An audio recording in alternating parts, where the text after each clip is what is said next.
설교를 하노라면은 가끔은 틀에서 벗어나서 설교라는 생각을 잊고 교인 여러분들하고 서로 이야기하는 그런 시간이 있었으면 좋겠다. 그런 생각을 할 때가 있습니다. 오늘이 그런 시간입니다. 설교라는 생각을 떠나서 우리가 둘의 신앙 공동체의 한 가족으로서 글자 그대로 가족이지요. 우리가 천국까지 같이 가는 동지요 가족입니다.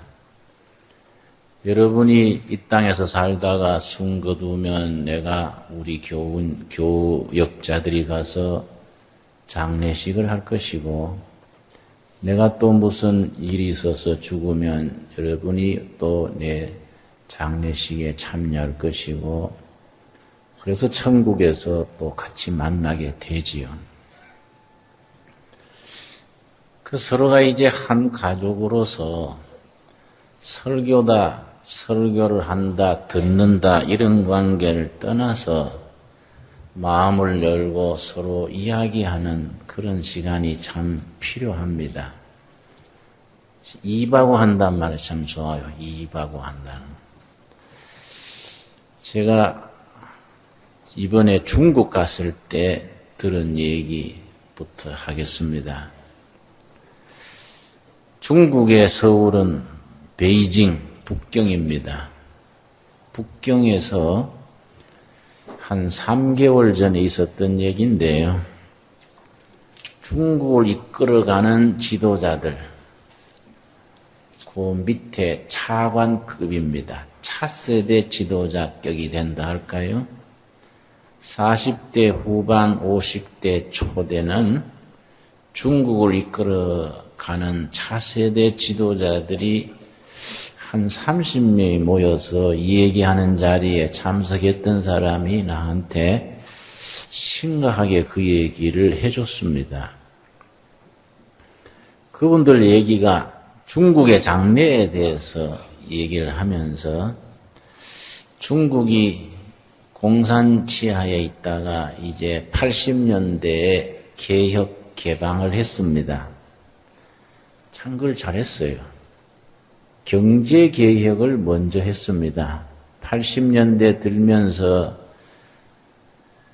등소평이 등장해서 개혁 개방을 할 때 러시아는 공산국가에서 정치 개혁을 먼저 했기 때문에 혼란해졌습니다.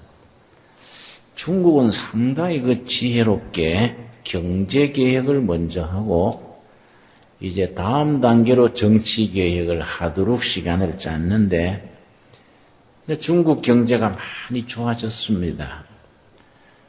차세대 지도자들이 무슨 고민을 한다는 거 하니 다음 단계는 정치 개혁인데, 정치 개혁을 하려면은 국민들의 가치관, 정신적인 어떤 내용이 알차 있어야 정치 개혁을 하지, 그런 준비가 안 된 채로 개혁을 하면은 큰 땅덩어리 나라가 혼란에 빠지기 쉽다는 겁니다.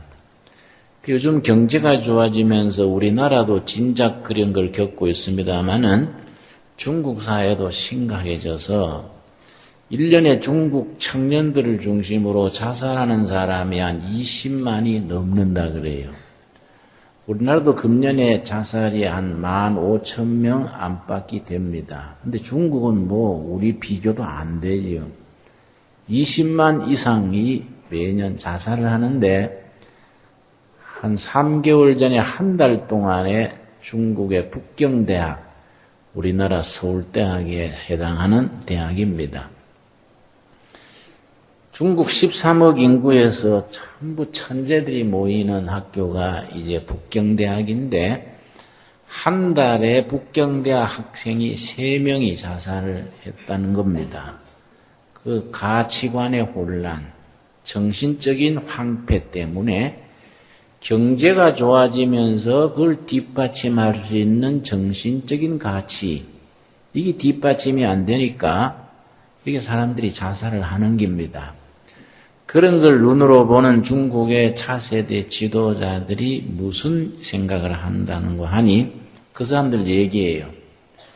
중국이 중심에 있고 서쪽으로는 이슬람 국가들, 마호메트교를 믿는 이슬람 국가들이 있습니다. 인도네시아, 말레이시아, 파키스탄, 방글라데시 이런 나라들이 이슬람 국가들인데 이슬람 국가들은 사회가 침체되고 너무 사회가 뒤져 있다는 거예요.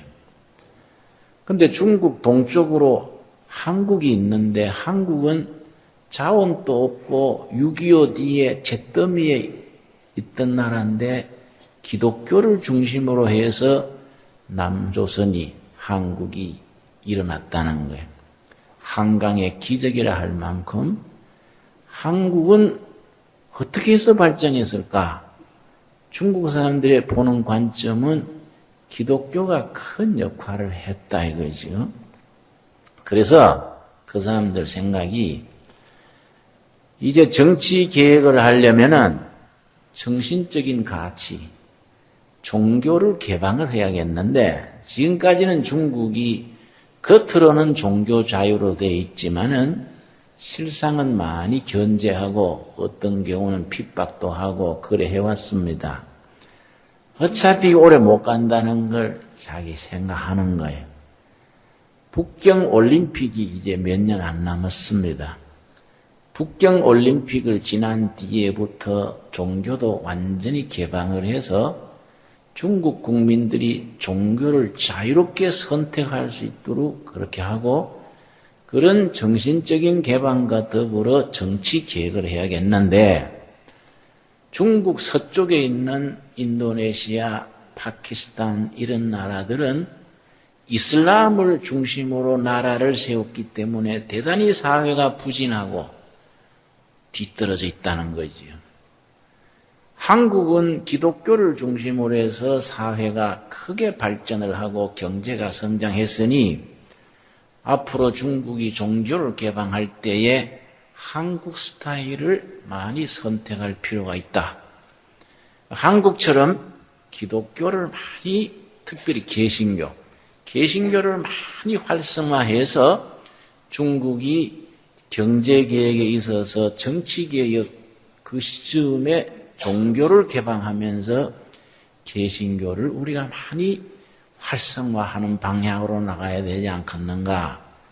그 사람들이 그런 대책을 세우면서 하는 말이 중국 공산당을 건설했던 1세대는 기독교에 대해서 대단히 적대적이고 비우호적입니다. 왜냐하면 역사를 알아야 돼요. 중국에 기독교가 들어올 때 선교사들이 어떻게 들어왔느냐. 독일, 영국, 프랑스, 서양 제국주의가 미국까지도 포함되겠지요. 서양 제국주의가 아시아를 식민지화하려 하면서 군함을 가지고 대포를 갖고 왔는데 미국 서양 선교사들이 그 군함 타고 왔다 이게.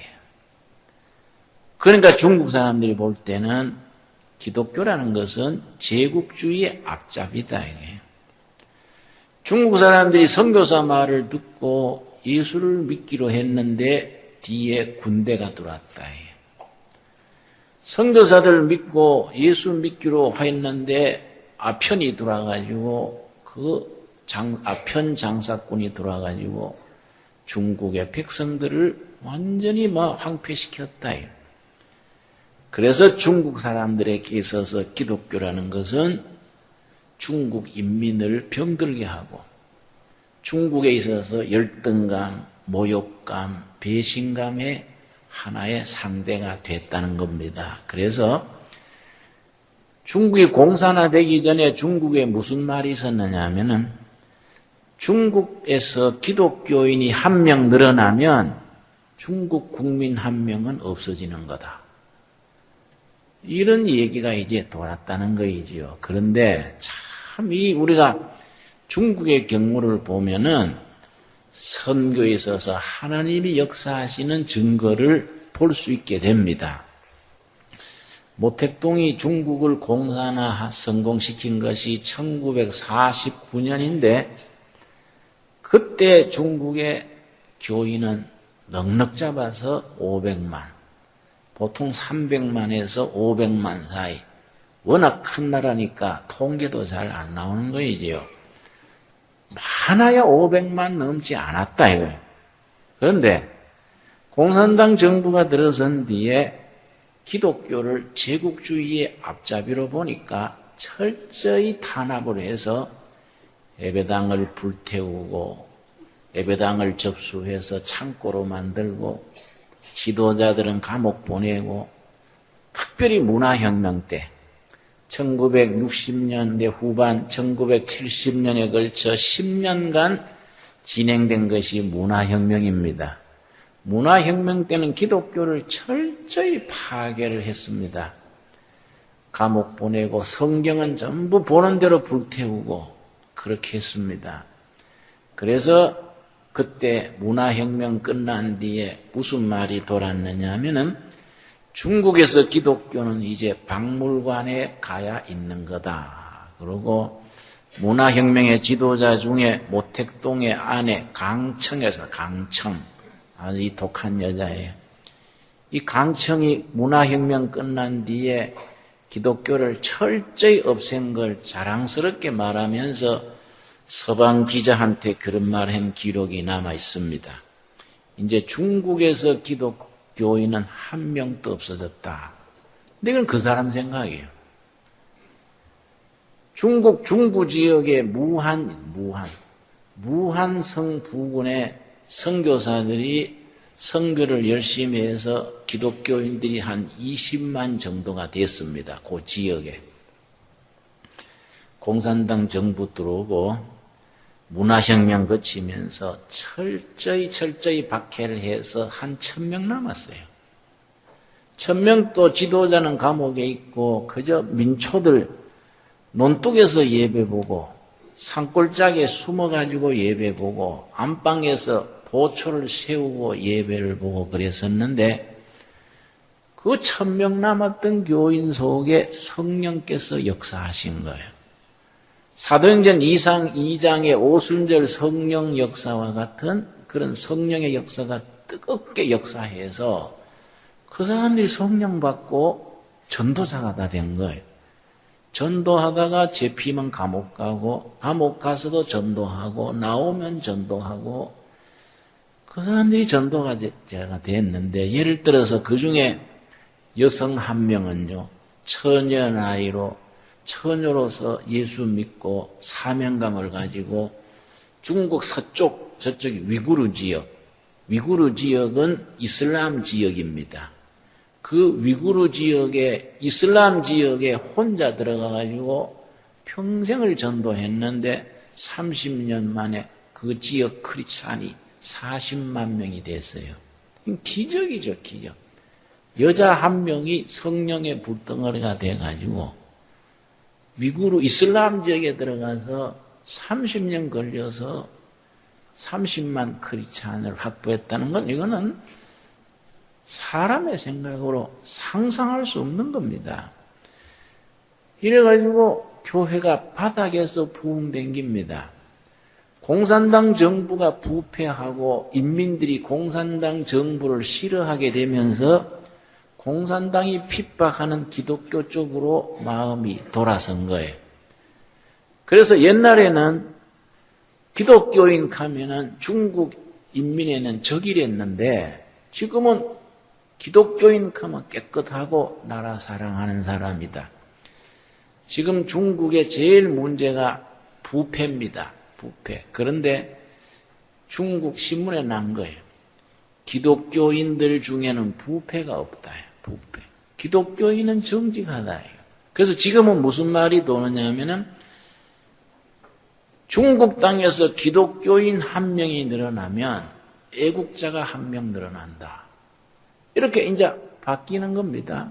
그래서 그동안에는 농촌에서 밭둑에서 논둑에서 산골짜기에서 예배보고 하던 사람들이 그 자녀들이 북경으로 상해로 도시로 나오면서 도시로 크리스찬들이 옮겨지면서 이제 지식인들 사이에 기독교가 보급이 되는 겁니다.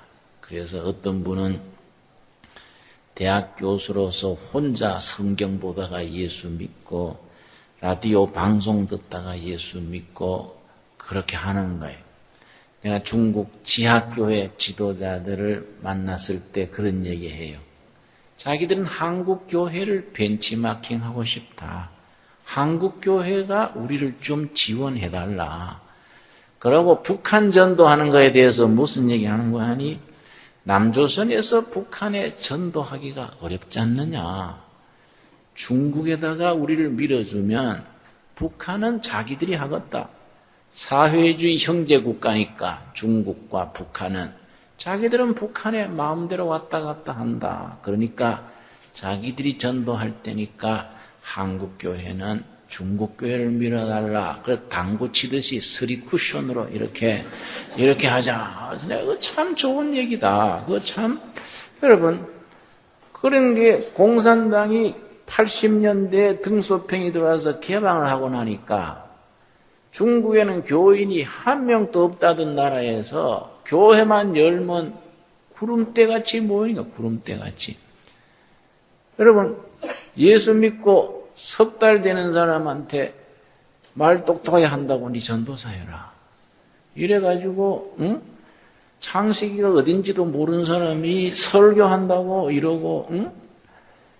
이 성령께서 폭발적으로 역사하셔서 공산당 지하에서 중국 크리스찬이 1억으로 뛰어버린 겁니다. 500만에서 시작했는데 1억으로 뛰어버린 거이죠. 그러니까 중국 지도자들이 1세대는 기독교에 대해서 제국주의에 대한 인식 때문에 이거는 반기독교적이랬는데 차세대 지도자들은 다르다. 이 사람들은 미국 가서 유학도 하고 유럽에 가서 공부하면서 서구 문명을 다 접하고 해서 기독교가 그런 게 아니다. 그러면 중국 기독교를 앞으로 어떤 식으로 해야 될 거냐? 서양 기독교하고는 그 사람들은 제국주의의 앞잡이 이미지가 딱 박혀서 안 좋다. 중국의 인민들에게 어떤 기독교를 우리가 문을 열어야 되느냐? 남조선 교회다, 남조선 교회. 한국 교회에 대해서 그 사람들은 기대를 하는 겁니다. 근데 중국 사람들 중에 그런 나라 생각하는 분들이 한국에 와가지고 교회를 돌아봤다. 저 서울의 큰 교회들, 영락교회나 뭐 이래 강남에 있는 교회들 돌아보니까 너무 또 수준이 높고 너무 삐까번쩍해서 자기들은 좀 체질이 안 맞는데 그 중에 한 분이 그래요. 구리에 있는 두레교회 갔더니 지하실에서 하는데 마음이 편안하고 좋더라 이거지. 자기들한테 맞다. 자기들한테 맞다. 그러니까 우리가 두레교회 스타일로 우리 하는 게 좋겠다. 그리고 뭐 강대상도 허름해가지고 자기들 보기도 마음이 편하고 요 정도 강대상은 자기들도 넣을 수 있겠다. 여러분 1년 전에 우리 교인 중에 한 명이 우리 강대상 허름하다고 강대상 새로 사라고 300만 원을 헌금을 했어요. 그리고 얼른 구제비로 써버리고 그 자매한테 시침이 뚝 띄고 모른 척 해버렸어요. 여러분, 강대상 300만짜리 놓는다고 좋은 건 아니다. 안 그렇습니까? 강대상에서 설교하는 김진홍 목사가 뭐 인물이 안 좋은 건 그건 나도 어쩔 수 없는 거이고, 그건 뭐 내 탓도 아니고, 그건 뭐, 요는 강대상이다, 인물이다, 이게 아니다. 요는 신앙이라는 건 본질이요, 본질. 안 그렇습니까? 우리 영혼을 뜨겁게 하고 예수 믿어가 신바람이 나고 우리가 예배당 건물에 투자하는 게 문제가 아니고 요는 사람의 가슴에서 이어지는 게 신앙 아니겠습니까? 중국 교회의 특징은 세 가지입니다. 공산당 치하에서 박해받으면서 예배당 건물 없이 교회가 1억에 도달한 거예요. 건물 없이. 둘째는 안수받은 목사 없이 은혜 받은 사람이 가슴에서 가슴으로, 안방에서 안방으로 이렇게 교회가 부흥된 거예요. 셋째는 선교사 한 명도 없이, 선교사가 중국 공산화되기 전에 수천 명 있었습니다. 한 거의 6, 7천 명 중국 땅에 선교사가 있었는데 모택동 정권 들어오고 전부 다 추방하고 마지막까지 중국 땅에 남아있던 외국인 선교사가 한국 사람이에요. 영등포의 방지일 목사님, 우리 교단 목사님인데 중국 땅의 선교사 중에 최후로 버티다가 쫓겨나온 목사님이 방지일 목사님이에요. 선교사 한 명 없이, 안수받은 목사 없이, 건물 없이 그냥 바닥에서 박해받으면서 자라 옮깁니다. 그래가지고 1억에 넘어섰는데 지금 와서는 우리가 그렇게 하다 보니 신학적으로 빈곤하고 훈련이 안 돼 있어서 문제가 있다. 한국교회에서 그거 좀 도와주시오. 근데 한국교회 이 목사님들 중에요, 아주 참 마음에 안 드는 분들이 있어요. 시골 중국 가가지고 사람 모아놓고 안숙기도 한다고 가슴을 디리치다가 심장마비로 죽어버렸네? 응? 또 안수하러 갔다가 재패가 콩밥 먹고 말이야. 응? 동네 사람 오히려 핍박거리가 되고 잘 알아보도 않고 선교비를 몇만 달러를 딱 갖다 주는데 그 다음 2달 뒤에 가보니까 사진관대가 있어, 사진관. 응? 그러니까 우리가 낭비가 많은 거예요. 그러니까 그 사람들 얘기는 한국교회 돈으로 대달라는 거 아니다 이거야. 정말 성경 공부할 수 있는 교재 좀 만들어주고 선생님들 훈련시켜주고 정말 바른 신앙, 바른 사상, 예수는 이렇게 믿는 거다. 이런 걸 좀 보여주는 그런 걸 해달라 이거야. 그러니까 자기들의 지도자를 한국에다가 보낼 테니까 좀 데리고 있으면서 훈련도 시켜주고 좀 공부도 하게 하고 이런 거 해주면 좋겠다. 참 좋은 얘기예요, 여러분. 그러니까 나는 내가 지난번에 외국 나가기 전에 교회 건축에 대해서 얘기를 했지요. 우리가 교회 건축이 우리 교회 규모로서 이제 땅은 다 사놨으니까 내년 중에 아마 우리가 착공하게 되겠지요. 설계를 뽑으니까 한 150억 내지 180억이 드는데 나는 그걸 그렇게 몇십억 들여 짓지 말고 천막을 쳐서 한 20억 선에서 끝내자 이거지요. 내가 다 알아보니까 요즘은 자재도 좋고 공법도 좋아서 20억 하면은 넉넉하게 돼요. 그것도 자꾸 비싸게 하면 그것도 몇십억 들어가고요. 한 20억 들어가지고 교회당 단단하게 짓고 한 30년은 거뜬하게 간대요. 그러면 한 20년 잡고 그걸로 하고 그 대신에 우리 자녀들, 지역의 아이들 교육시키는 교육시설은 딱 부러지게 해야지요. 응? 교육은 첨단 장비를 가지고 애들 교육시설은 아주 교실 모든 자재를 최고 수준으로 하고 우리 어른들 예배 보는 게야 그렇게 백몇십억 할 거 있나 이거지. 겨울에 예배보다 동상 안 걸리고 여름에 더위 안 먹고 이런 정도로 우리가 비 안 쐬고 이런 정도로 생각을 하되 요즘은 또 장비가 좋으니까 냉난방도 다 되는 거이고 다 그렇게 해야 돼. 그 100억 이상을 아껴가지고 그 중국 교회도 밀어주고 또 교육시키고 교육. 우리나라 또 문제가 얼마나 많습니까? 나라 일에도 쓰고 그렇게 해가지고 우리가 정말 좀 생각이 있고 사상이 있는 그런 교회당을 한번 져보자. 내가 그 얘기예요. 여러분, 우리 교회가 이제 8년 지냈는데 9년 전에 내가 남양만 목회할 때에 강남에 있는 어떤 기업체에서 날 찾아왔어요. 일부러 사람을 보냈습니다. 돈 50억 하고 260평 건물을 하나 우리 회장님이 내놓으려 하니 목사님이 강남에 와서 교회를 하나 해주세요. 개척해달라 이게요. 그 건물이 있는 데가 서초구예요, 서초구. 그럼 왜 나한테 와서 그런 얘기 하세요? 그랬더니 회장님이 은혜 받고 아주 참 은혜 충만하게 됐는데 내가 기업에서 남긴 돈으로 교회당을 하나 개척해야겠다 생각을 하고 어느 교회 목사님을 모시고 개척하면 좋을까 조사를 해보니 남양만 시골에 있는 김진홍 목사를 당회장으로 모시면 교회는 된다 하는 얘기를 들었다는 거예요. 그 나한테 밑에 직원을 보낸 겁니다. 그 내가 맨날 생각했어요. 글쎄 55 현찰에 260평 건물이 있으면 교회는 물론 되겠지만은 그때 또 내가 남양만에서 이제 옮길 때가 됐다 생각하던 참이니까 되겠지만 그렇게 되면은 어떻게 되는가?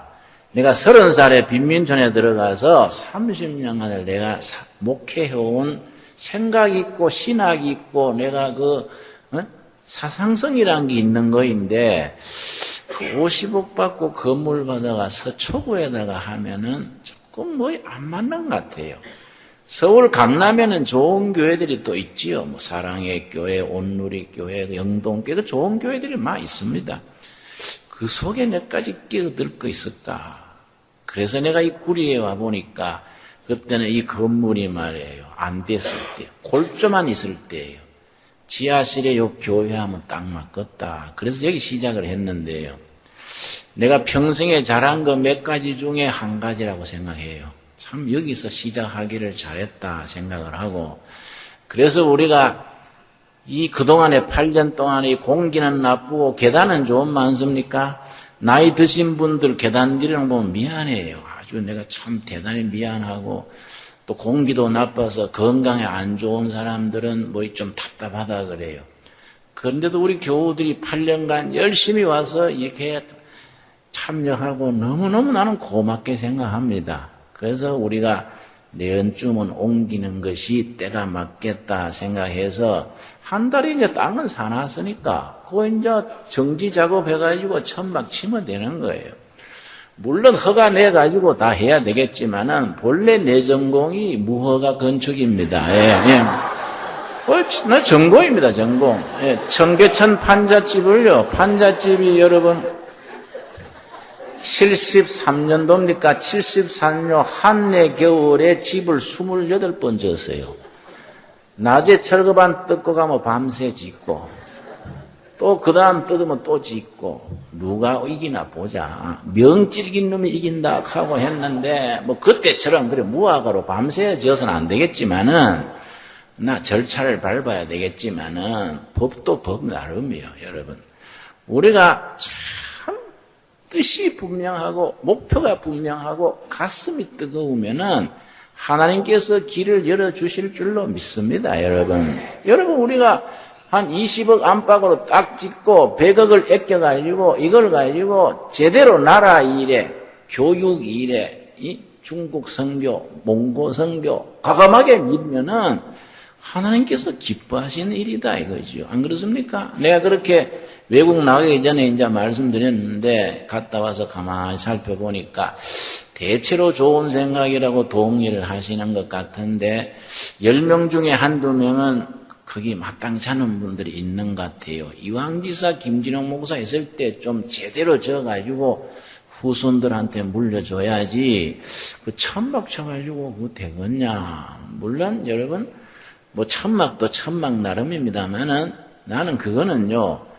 토론하고 의논할 대상이 아니라고 생각해요. 그건 내 목회 신념이고 이거는 사상이고 신학적인 바탕이 있는 겁니다. 이거는 나한테 말리면 안 돼요. 이건 다른 얘기하면 복잡해져요. 응? 그걸 가지고 교회가 이래 한다 저런 할 거 아니에요. 요즘은요 토론 대상이 안 되는 걸 가지고 토론하는 게 있습니다. 우리나라 방송국 중에서 나한테 연락이 왔어요. 메가더 동상을 철거하는 걸 찬성합니까? 반대합니까? 나와서 자담에 나와주세요. 뭐라 그랬어요? 야, 이 사람아, 골비 있냐? 그게 토론의 대상이냐? 안 그렇습니까? 메가더 동상을 없애냐, 두냐? 그게 토론입니까? 방송국에서 그걸 토론한다는 자체가 사상이 이상해. 그거는 조금 제정신이 아니요. 응? 환장기가 있는 기지. 그걸 왜, 환장이 뭔지 아십니까? 작은 창자, 큰 창자가 거꾸로 도는 게 환장이야, 환장. 응? 그걸 어떻게 토론을 하냐, 안 그렇습니까? 그거 토론이 아닌데, 방송에서 토론한다고 내가 소리를 팍 찔렀는데, 여러분, 요즘 그 토론이 안 되는 걸 토론한다. 여러분, 이 교회라는 것은요, 의논하고 민주적으로, 합리적으로 운영돼야지만은, 토론의 대상이 안 되는 게 있어요. 이거는 신학적인 선포고 메시지고 시대 정신이다. 이렇게 함으로써 하나님께 영광 돌리고 우리 교회가 가지고 있는 사명을 잘 풀어나가는 거이다. 나는 그런 각도에서 보는 겁니다. 그러니까 이 천막교회 짓는 거에 대해서 가타부타 여러분 그래 말하지 말고 왜 한번 탄탄하게 잘 질 거냐 생각해야지 딴 생각하면 복잡해져요. 안 그렇습니까? 내 말 이해 갑니까? 여러분 내가 중국 얘기했습니다마는 제가 몇 년 전에 몽고에 가가지고 몽고의 정치 지도자들을 만나가지고 회합을 했습니다. 그때에 몽고의 야당 지도자를 만나가지고 서로 식사도 하고 뭐 이렇게 사귀었는데요. 그 사람들이 이제 그 뒤에 선거에서 진출해가지고 지금 몽고의 국무총리가 됐어요. 지난번에 5월 달에 한국에 와가지고 나를 좀 만나자. 그래서 몽고의 국무총리가 왜 나를 만나려 하나 하고 국회에서 만났는데 이 양반이 총리가 돼 있는 거예요. 그래서 이제 하는 얘기가 지난번 얘기하면서 그 사람 얘기가 몽교의 종교가 라마교입니다. 라마교. 불교에서 조금 바뀐 게 라마교입니다. 그런데 이 사람 얘기가 나는 몽교의 정치인으로서 몽고의 장래를 책임지고 있는 사람으로서 라마교를 가지고는 몽고가 발전 못한다. 라마교를 대체할 수 있는 종교가 뭐냐? 자기는 한국에 지금 5번째 오는데 올 때마다 교회가 왕성하고 기독교가 나라를 살리는 종교라는 것을 느꼈다. 그러니까 자기들 라마교 대신에 기독교를 받아들여야 나라가 되겠다고 싶은데 우리 김진홍 목사님 거기에 대해서 몽고에 좀 투자하고 일해줄 생각 없냐? 자기들이 정부 차원에서 밀겠다. 참 고마운 얘기요. 그래서 내가 뭔 제안을 했냐면 그러면은 몽고의 고등학생 중에 최고의 머리 좋은 애들 모아가지고 명문 고등학교를 하나 내가지고 성경학교처럼 영어 가르치고 컴퓨터 가르치고 한글 가르치고 성경 가르쳐가지고 걔들을 키워서 나중에 몽고의 국회의원 되고 총장 되고 지도자가 되도록 하고 싶은 그런 고등학교를 하고 싶다. 대학은 좀 늦어요. 고등학교 때부터 해야 여기 제대로 간다야 되는 겁니다. 그걸 할 테니까 당신들 허가해주고 성경 마음대로 가르치게 하고 하겠냐. 환영한다. 우리 정부에서 땅도 줄 끼고 허가도 내줄 끼고 당장 와달라. 합의는 했는데 내가 그렇게 찰떡같이 약속은 해놓고 내가 집에 와서 가만히 생각해 2가지가 없는 거예요. 2가지가. 뭐가 없습니까? 가서 가르칠 선생님 준비가 안 된 거예요. 선생님 플러스 뒷받침할 돈이 없는 거예요. 그렇지 않습니까? 그래서 나는 그런 우리 교회 예산을 아껴가지고 우리는 천막 치고 그런 돈 좀 아껴가지고 몽고의 나라를 이끌어갈 그런 명문 학교 세운다는 것도 참 좋은 일이에요. 여러분 아멘 하시지요? 여러분 그런 데 쓰려고 돈을 벌어야 돼. 그런 데 쓰려고. 여러분 자식들한테 무엇 때문에 유산을 물려줍니까? 자신을 쪼다로 낳았어요. 무엇 때문에 돈을 물려줘요? 건강하게 가르치고 직장 얻고 장갑 가면 그걸로 땡치고 그걸 전부 재산을 모아온 걸 그런 일에 시원시원하게 써야지 뭐 자식들한테 말지 뭘 물려주려고 노심초사하고 그런 거 고쳐야 돼. 그런 거. 그러니까 제 사업을 해가지고 저축하고 돈 모아가지고 자기 건강에 살고 노후 보장되고 이런 일에 말이지요. 중국 선교, 몽고 선교, 나라의 일꾼 키우고 이런 것이 얼마나 중요합니까? 오늘 본문 말씀 역대상 12장 32절 한번 보겠습니다. 역대상 12장 32절 말씀. 이스라엘 나라가 대단히 어려워졌을 때입니다. 나라가 지금 흥하느냐 망하느냐 나라의 운명이 지금 바람에 흔들릴 고를 때입니다. 그때 이사갈 지파라는 지파가 딱 깃발을 들었습니다. 이스라엘의 통일 국가 시대가 왕이 3사람인데 거기 120년 걸렸습니다. 첫째 왕이 사울이고요. 둘째 왕이 다윗이고 셋째 왕이 누굽니까? 솔로몬이지요. 그런데 첫째 왕 사울이 고집스럽게 하다가 전쟁터에 가서 아들하고 몽땅 다 죽어버렸어요. 사울 왕이 죽고 왕이 비은 겁니다. 다윗은 아직 초야의 제야의 지도자로 있고 수구 세력과 신진 세력이 지금 부딪히는 거예요. 수구 세력은 군대, 경찰, 관료 조직을 다 세워놨으니까 힘이 있지요. 이 사울 편 드는 겁니다. 사울이 죽었지만 그 세력은 그대로 있는 겁니다. 신진 세력은 초야에 묻혀있는 청년 지도자 다윗이 있는데 다윗이 사람들이요 잘 모르는 거예요. 다윗 맡겨가지고 나라가 될까 이러는 겁니다. 이때 이사갈 지파가 딱 깃발을 드는 겁니다. 다윗이다. 다윗. 우리 민족에 대하는 다윗이다. 왜냐? 여러분 그 32절이 그 말입니다. 이사갈 자손 중에서 뭡니까? 시세를 알고 시대의 형편과 처지 서름을 알고 지금 우리나라로 지금 시세가 어렵잖아요. 지금 지난주에 한 신문사의 조사에 의하면은 경제가 어렵다고 말하는 사람이 80%입니다. 우리나라가 위기다고 말하는 사람들이 73%입니다. 특별히 서민들이 피부로 경제가 아주 어렵지요. 국민 중에 80%가 경제가 어렵다 하는데 청와대 발표는 경제가 좋다 그래요. 그 동네는 괜찮은가 봐. 그 동네는 괜찮은 것 같아요. 그렇지요? 응?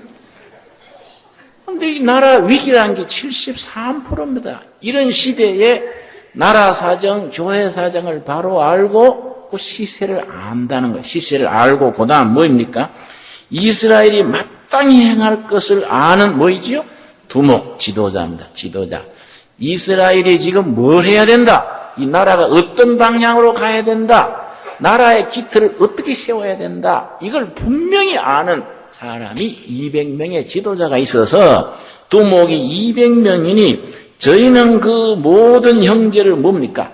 관나라는 자며 자기 직장, 자기 학교, 자기 일터에서 지도력을 가졌다 이 말이에요. 200명의 시대의 흐름을 바로 알고 이 나라, 이 교회 백성들이 뭘 해야 되고 뭘 하지 말아야 되고 할 것을 분명히 아는 식견이 있는 지도자들이 200명이 있었다. 얼마 전에 내 옛날 같이 일하던 운동권에 있던 친구가 우리 지금 정부에 대해서 노무현 대통령에 대해서 좀 한마디만 말해주라. 뭐 어떻게 하면 좀 지금 어려운 걸 벗어날까 그래서 간단하지? 김 목사 뭐이 간단해?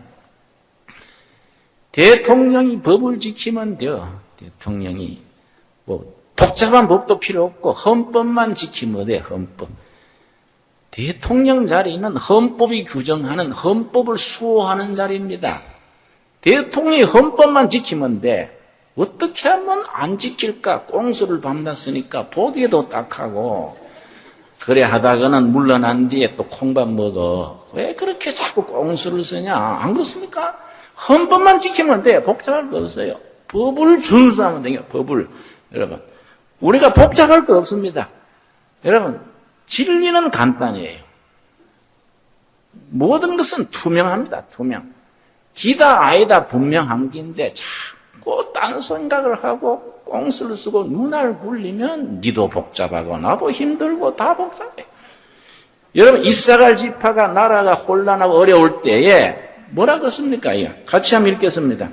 이사갈 자손 중에서 시세를 알고 이스라엘이 마땅히 행할 것을 아는 두목이 200명이니 저희는 그 모든 형제를 관찰하는 자며 시대의 흐름을 바로 알고 무엇을 행해야 된다는 것을 분명히 아는 지도자들이 깃발을 딱 들기를 우리는 다윗이다. 다윗 아래 뭉치자. 이랬더니 긴가민가 흔들리던 백성들이 맞아 다윗이다 모인 겁니다. 왜 다윗한테로 모였느냐? 18절입니다. 12장 18절 말씀.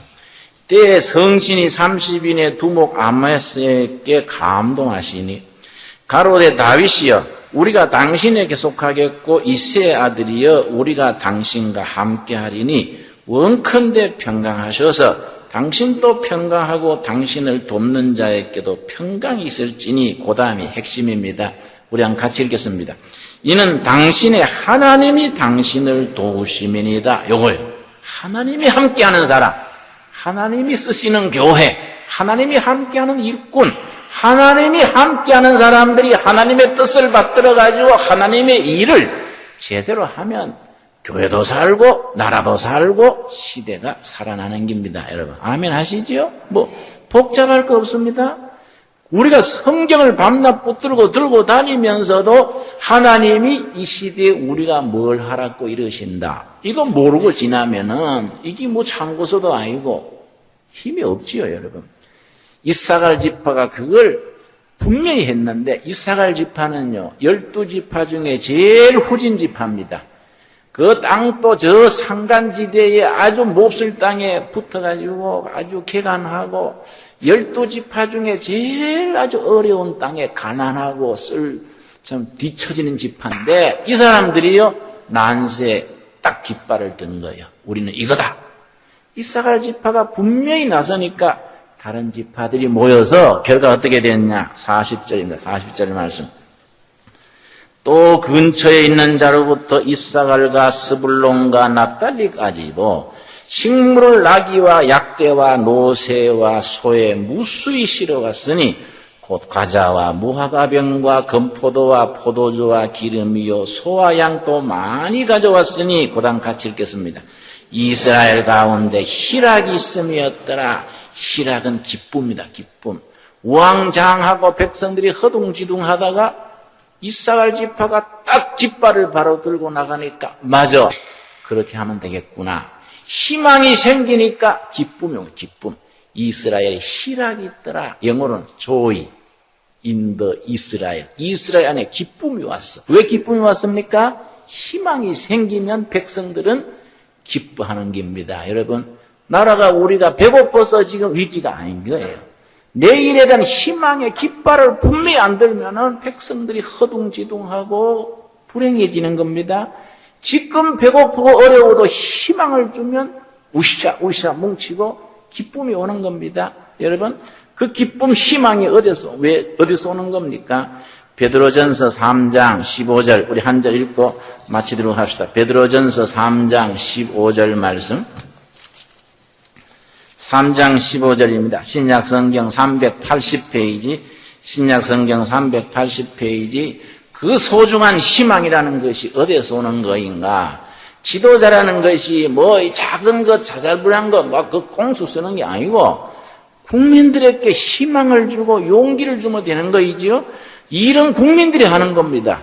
자, 어디서 희망이 오는 게냐? 3장 15절 말씀. 너희 마음에 뭡니까? 그리스도를 주로 삼아. 이 말씀은 예수님을 개인의 주인으로 모시고 가정의 호주로 모시고 기업의 사장으로 모시고 그리스도를 주인으로 모시고 거룩하게 하고 예수님이 없는 사람하고는 다르게 하고 그 말이지요. 그 속에 있는 뭐에 관한 이유? 소망이에요. 소망. 예수님을 모시면 희망은 생기는 겁니다. 예수님 때문에 희망이 오는 겁니다. 소망과 희망이 뭐이 다르냐? 목표가 분명한 희망이 소망이에요. 소망. 우리는 목표가 분명하지요? 하나님의 나라 소망, 천국 소망, 성령 충만의 소망, 성령님을 인도함 받는 희망이 분명한 거예요. 목표가 분명하죠. 그게 소망이죠. 예수님을 모시고 난 뒤에 전에 없던 게 생겼다. 뭐이냐? 희망이 생겼다. 그 희망을 묻는 자에게 대답할 것을 준비해라. 그게 뭡니까? 선교요, 선교. 자기가 예수님을 인해서 가슴 속에 내 가정에 우리 교회에 깃든 희망을 전하는 것이 선교입니다. 선교. 여러분, 희망을 전하고 수출하고 희망을 보급하는 희망을 우리가 세일즈하는 그런 교회, 그런 신앙인들로서 탄탄히 설 수 있기를 바랍니다. 기도하겠습니다. 주님 은혜를 감사드립니다. 주님께서 저희들을 사랑하셔서 하나님의 자녀가 되게 하시고 그리스도로 인하여서 소망을 품게 하셔서 감사드립니다. 나라 안팎에 정말 예수님으로 인하여 얻은 희망을 우리가 전할 수 있는 선교의 사명을 감당케 하여 주시옵소서. 우리 중국 땅에도 몽고 땅에도 북한 땅에도 예수님이 희망인 것을 우리가 전심전력을 다해서 전할 수 있는 우리가 되게 이끌어 주시옵소서. 한 심령 한 가정 다 살피셔서 이것을 위해서 공부하고 이것을 위해 사업을 하고 이것을 위해서 인생을 투자함으로써 언젠가 주님 앞에 섰을 때에 착하고 충성된 종이라 칭찬 듣는 우리가 되게 이끌어 주시옵소서. 예수님 이름 받들어 기도드렸사옵나이다. 아멘.